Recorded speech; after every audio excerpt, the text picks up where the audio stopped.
đâyទេបាទសួស្តីបងប្អូនអរគ្នាបាទ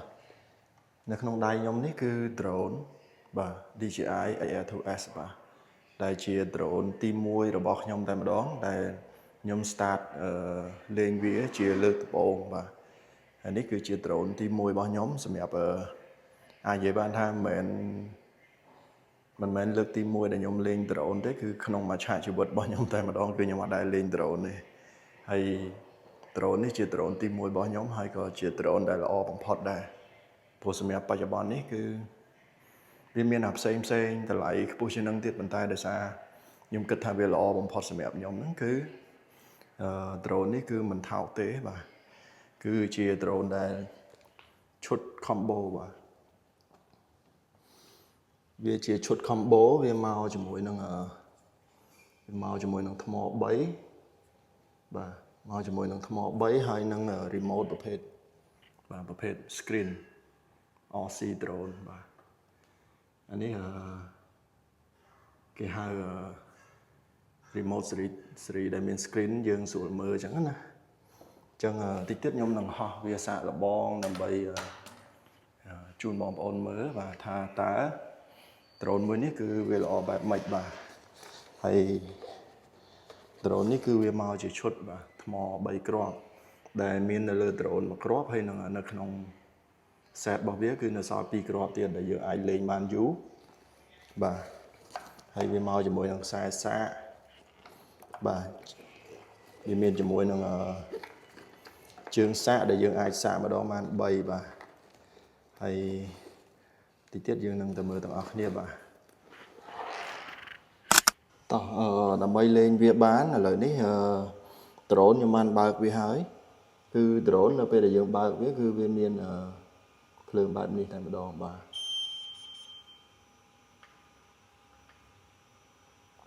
ឥឡូវខ្ញុំបិទវាវិញសិនបាទឥឡូវខ្ញុំសូមបិទវាសិនហើយខ្ញុំនឹងចាប់ផ្ដើមបើកជូនបងប្អូនមើលដោយវិធីបើករបស់វាគឺយើងចុច1ហើយយើងចុចជាប់មួយទៀតបាទអញ្ចឹងនៅពេលដែលវាញាក់បែបនេះគឺវាចាប់ផ្ដើមដំណើរការហើយនៅលើ remote របស់វាក៏អញ្ចឹងដូចគ្នាប៉ុន្តែមុននឹងយើងលេងយើងត្រូវមួល joystick របស់វាចូលសិនបាទយើងមួល joystick របស់វាចូលបាទដើម្បីយើងអាចបញ្ជាវាបានយើងត្រូវមួលវាចូលនេះជាដៃបញ្ជារបស់វាបាទអញ្ចឹងនៅលើ drone វាមាន speed ឲ្យយើងសេរីយើងយកល្បឿនយឺតល្បឿនធម្មតាហើយនិងល្បឿនលឿនអញ្ចឹងសម្រាប់ការលេងដូចខ្ញុំបែបនេះយើងគួរតែយកល្បឿនយឺតហើយឥឡូវនេះខ្ញុំចុចបើកវាហើយចុច1ហើយនឹងចុច1ឲ្យជាប់ដូចគ្នាបាទអញ្ចឹងយើងរងចាំបន្តិចឲ្យម៉ាស៊ីន RC នេះវាដំណើរការសិនបាទអញ្ចឹងនៅពេលដែលវាដំណើរការអូខេហើយយើងអាចលេងបានហើយដោយសារ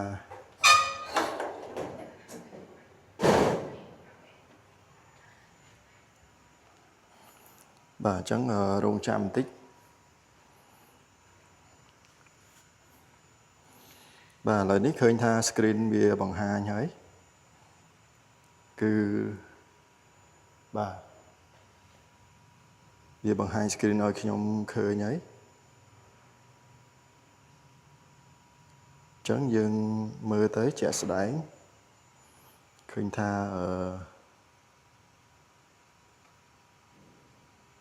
យើងអាច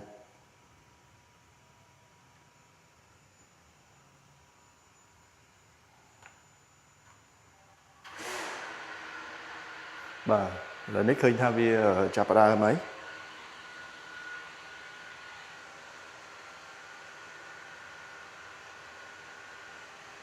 បាទអញ្ចឹងវាបានបញ្ជាក់ប្រាប់ខ្ញុំដែរមិញវាលោតសារមកវាថានៅក្រុងភ្នំពេញយើងគឺអត់អាចហោះ drone បានទេនៅក្នុងអំឡុងពេលនេះបាទអញ្ចឹងយើងលេងលក្ខណៈយើងលេងនៅផ្ទះគឺអត់អីទេបាទ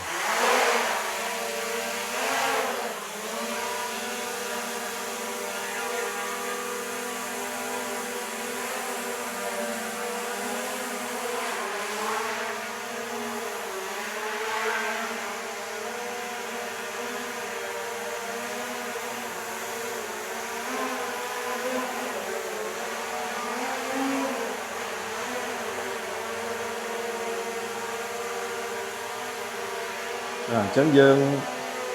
អាចបង្វិលឲ្យវាទៅមុខទៅក្រោយបាទ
អញ្ចឹង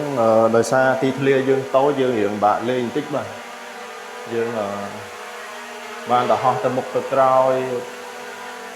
បាទដោយសារ drone នេះវាមានពាក់ព័ន្ធនឹង sensor បាទវាមាន sensor ការពារ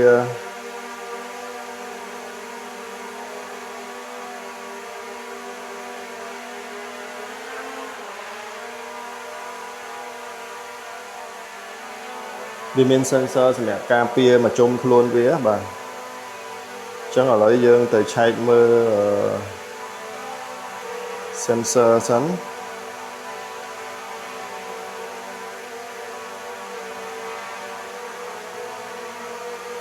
បាទ control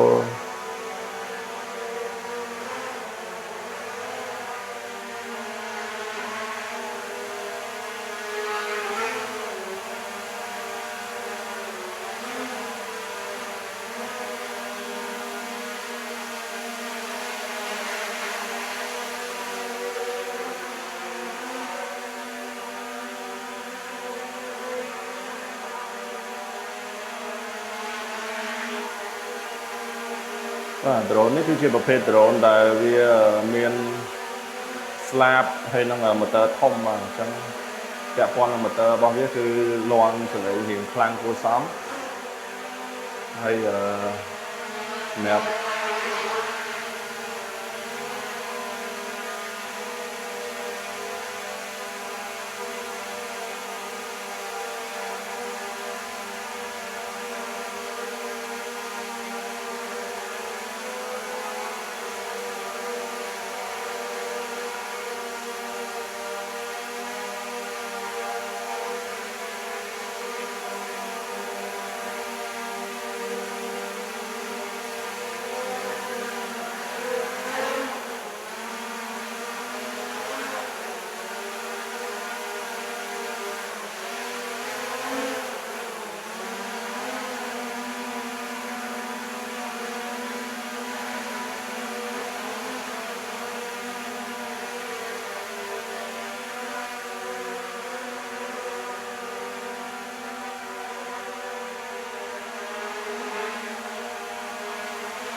ហើយពាក់ព័ន្ធនឹង drone នេះគឺកាមេរ៉ារបស់វាគឺ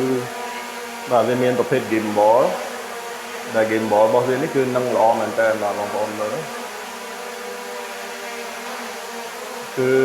ទោះបីជា drone ងាកឆ្វេងងាកស្ដាំមិនក៏វានៅតែនៅចំណុចកណ្ដាលរហូតអញ្ចឹង gimbal នេះវាជាគុណភាពមួយជួយការពារឲ្យការថតរបស់យើងមានសភាពនឹងល្អបាទហើយ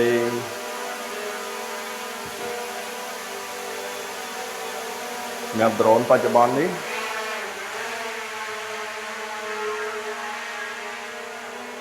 ដោយសារវាមាន sensor អញ្ចឹងគឺទោះជាវាទៅដល់ជិតក្បែរអញ្ចាំងក៏វាអត់មានបញ្ហាអីដែរហើយវានៅមានមុខងារមួយចំនួនទៀតដែលខ្ញុំអត់ទាន់ចេះលេងពាក់ព័ន្ធនឹងវិធីប្រើប្រាស់ផ្សេងៗរបស់វា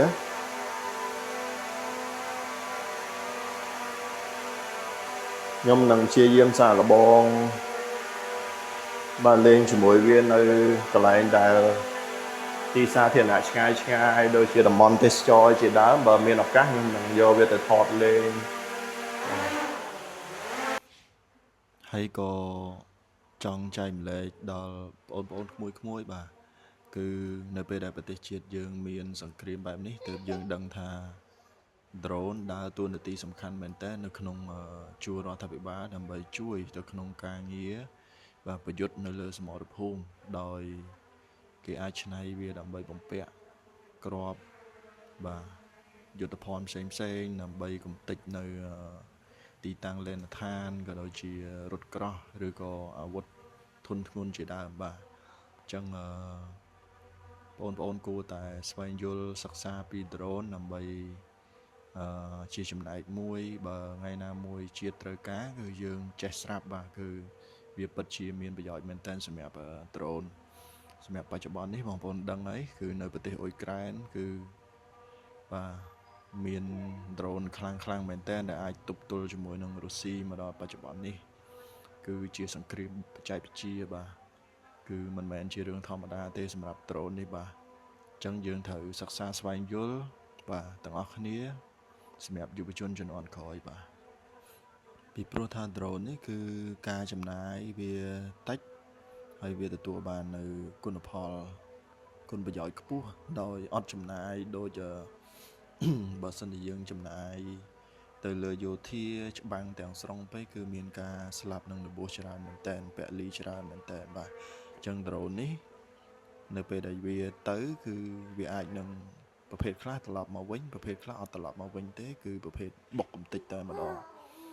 អញ្ចឹងគឺវាល្អមែនតើបាទហើយសម្រាប់ប្រភេទ drone គឺវាមានច្រើនប្រភេទវាអាស្រ័យទៅតាមការច្នៃជាក់ស្ដែងរបស់យើងអញ្ចឹងណាបើសិនជាយើងប្រើប្រភេទណាឬក៏ជាប្រភេទហោះបុកបំផ្ទុះឬក៏ជាប្រភេទទម្លាក់គ្រាប់គឺវាជាក់ស្ដែងទៅតាមការច្នៃរបស់អ្នកជំនាញ drone នីមួយៗហើយបច្ចុប្បន្ននេះអ៊ុយក្រែនគេមានដល់ប្រភេទ drone ទឹកទៀតដែលគេអាចប្រតិបត្តិការនៅលើផ្ទៃទឹកបានកំទេចទាំងនាវាធំទៀតបាទហើយសម្រាប់ប្រភេទ drone ដែលគេប្រតិបត្តិការនៅក្នុងសឹកសង្គ្រាមគឺភាគច្រើនគឺគេប្រើប្រភេទ drone ខ្សែ fiber optic បាទដែលវាជាប្រភេទខ្សែតូចឆ្មាហើយស្វិតបាទគឺវាអាចហោះហើរបានដោយសេរីដោយអត់មានរ៉ាដាដាច់សេវាបានទេដោយសារវាជាប្រភេទប្រើខ្សែ optic អញ្ចឹងគឺវាអាចយកឈ្នះនៅប្រព័ន្ធកាត់ផ្ដាច់រ៉ាដាផ្សេងបានអញ្ចឹងណាអញ្ចឹងហើយធ្វើឲ្យវាមានប្រសិទ្ធភាពខ្ពស់នៅក្នុងការវាយប្រហារទៅលើសត្រូវបា